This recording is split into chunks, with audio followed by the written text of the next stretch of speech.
بسم الله الرحمن الرحیم.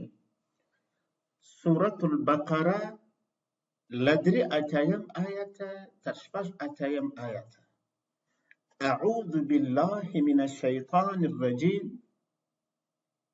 وإذ او چې کله اخذنا واخستله موږ میثاق بني اسرائیل پخه ژمنه د بني اسرائیلو لا تعبدون چې نه به کوئ بندګي الا الله مگر د الله، وبالوالدین احسانا او لمور او پلار سره به ښه کوئ، وذي القربى والیتامى والمساکین او له صاحب د نږدېتوب او یتیمانو او مسکینانو سره ښه کوئ. وقولوا او وایاست للناس خلقو ته حسنا ښه وینا، واقیموا او سم ادا کوئ الصلاة لمونځ، وآتوا الزکاة او ورکوئ زکات، ثم بیا تولیتم پرشا سواست الا مگر قلیلا لږ منکم ستاسو څخه، وانتم او په داسې حال کې چې تاسې معرضون مخ اړوونکي یاست. چې کله مې له بني اسرائیلو څخه دا کلکه وعده واخیستله چې له الله پرته به د بل څه بندګي نه کوئ، او له مور او پلار او له خپلوانو یتیمانو او مسکینانو سره به ښه کوئ، خلکو ته به ښې خبرې کوئ، لمونځ به سم ادا کوئ او زکات به ورکوئ، بیا ستاسو له لږو خلکو پرته تاسو ټول پر شا ولاړاست په داسې حال کې چې مخ مو اړولی و. وإذ او چې کله اخذنا واخیستله موږ میثاقکم پخه ژمنه ستاسې لا تسفکون چې نه به تویوئ دماءکم وینې ستاسې، ولا تخرجون او نه به باسئ انفسکم ځانونه ستاسې من دیارکم له کورونو څخه ستاسې، ثم بیا اقررتم اقرار وکړ تاسې، وانتم تشهدون او تاسې شاهدي ورکوئ، ثم بیا انتم تاسې هؤلاء دغه یاست تقتلون وژني انفسکم ځانونه ستاسې، وتخرجون او باسئ فریقا یوه ډله منکم ستاسې من دیارهم له کورونو څخه یې تظاهرون ملاتړ سره کوئ علیهم پر ضد د دوی بالاثم والعدوان په ګناه او ظلم، وإن یأتوکم او که راسي دوی تاسې ته اسارا قیدیان تفادوهم ففدیه خلاصوئ دوی، وهو او شان دا دی محرم چې حرام شوي علیکم پر تاسې اخراجهم ایستل د دوی.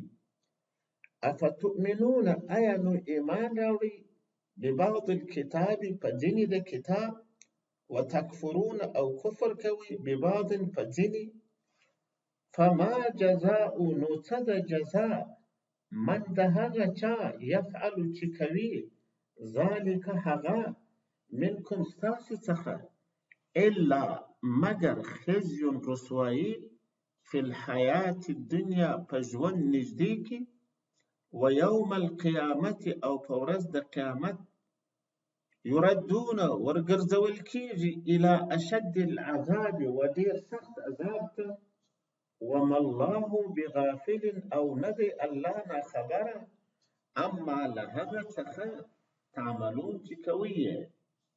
اولئک هغوی الذین داسې کسان دي اشتروا چې اخیسته یې دی الحیات الدنیا ژوند نږدې بالآخرت په آخرت، فلا یخفف نو نه سپکیږي عنهم العذاب له دوی څخه عذاب، ولا هم او نه دوی ینصرون مرسته ورسره کیږي.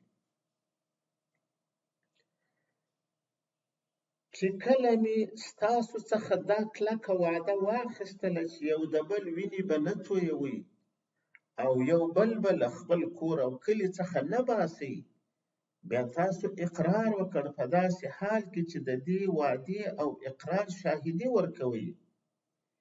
بیا تاسو هماغه یاست یو بل وژنئ او خپله یوه ډله د هغوی له خپلو کورونو باسئ، پر ضد یې په ګناه او ظلم یو د بل ملاتړ کوئ.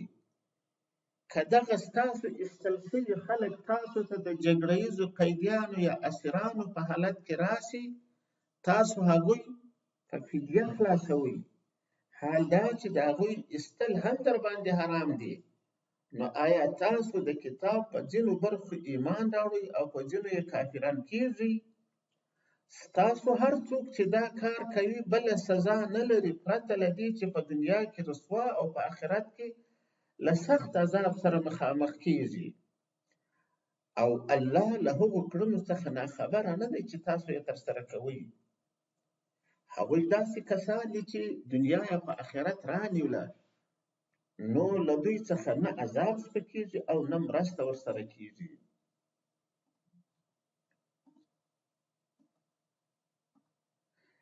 دغه درس له 83 آیاته تر 86 نمبر آیاته 3 خطاب دی. په دې کې د اهل کتابو د منحرفینو یهودیانو بل ډول خرابیانې یادې شوي دي چې د الله تعالی له امرونو مخالفت او حرام کارونه ترسره کول دي. دلته په 83 نمبر آیات کې د 8 حکمونو د ترسره کولو وعده ورڅخه اخیستل شوې ده. د دې څه شروع ده چې یوازې د الله بندګي کوئ، د مور او پلار سره ښه کوئ، داسې تر پایه. او په ورپسې 4 نمبر آیات کې د 2 حرامو کارونو د نه کولو وعده ورڅخه اخیستل شوې ده. او له هرې وعدې وروسته دا هم ویل شوي چې دوی دغه وعده ماته کړې ده، خو د هغه امر په عملي کولو کې لږ خلک له وعدې ماتونکو څخه بیل کړي دي چې وایي الا قلیلا منکم. او په پای کې د آخرت له عذابه ویره ذکر شوې. د دغو آیتونو ارتباط او تړاو د مخکنیو آیتونو له 2 ځایونو سره دی. یو دا چې هلته ویل شوي که تاسو له الله څخه د جنت کومه وعده اخیستې وي خو الله یې مخالفت نه کوي. دلته دا بیانوي چې په دې اړه چې کومې مشروطې وعدې شوي دي هغه دوی ماتې کړي دي.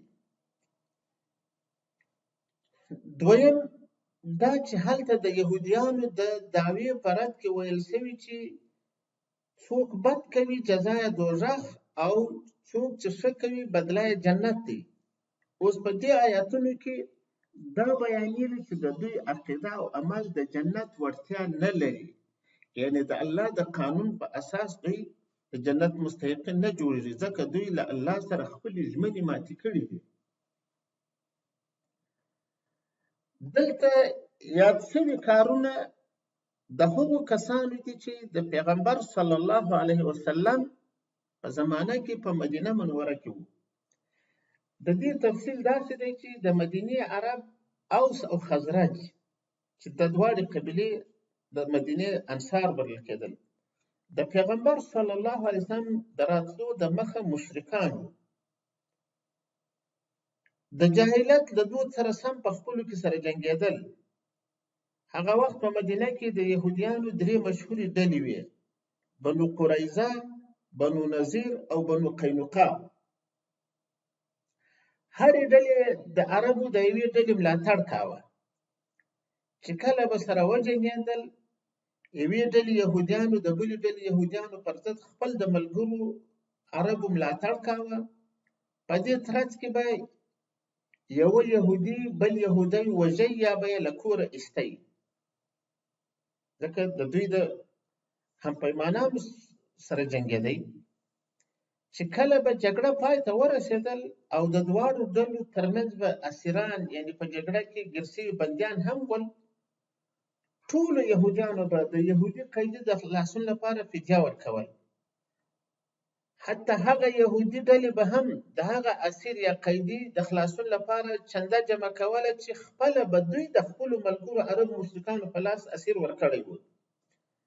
د دې کار وجه به دوی دا ویل چې الله زموږ څخه وعده اخیستې چې قیدي به خلاصوي.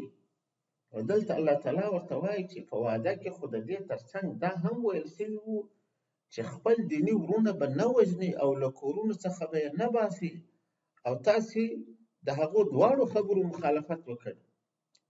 یوازې په یوې خبرې تاسو عمل وکړ. نو آیا تاسې په ځینې کتاب ایمان راوړئ او په ځینې نورو برخو یې کافران کیږئ؟ د دې خبرې مطلب دا دی چې ستاسې دا کار د دین په غوښتنه نه دی. تاسو دا کار د دین په غوښتنه نه دی ترسره کړی. تاسې تش د دین له نامه څخه ګټه اخلئ. خلک په خپلو کې په جګړو سره اخته کوئ. په دې کې تاسې خپلې ګټې لټوئ. که تاسې د دین په غوښتنه داسې کوئ نو دین خو د هغوی وژل او بې کوره کول هم حرام کړي دي. هغه د دین مخالف کارونه بیا ولې کوي؟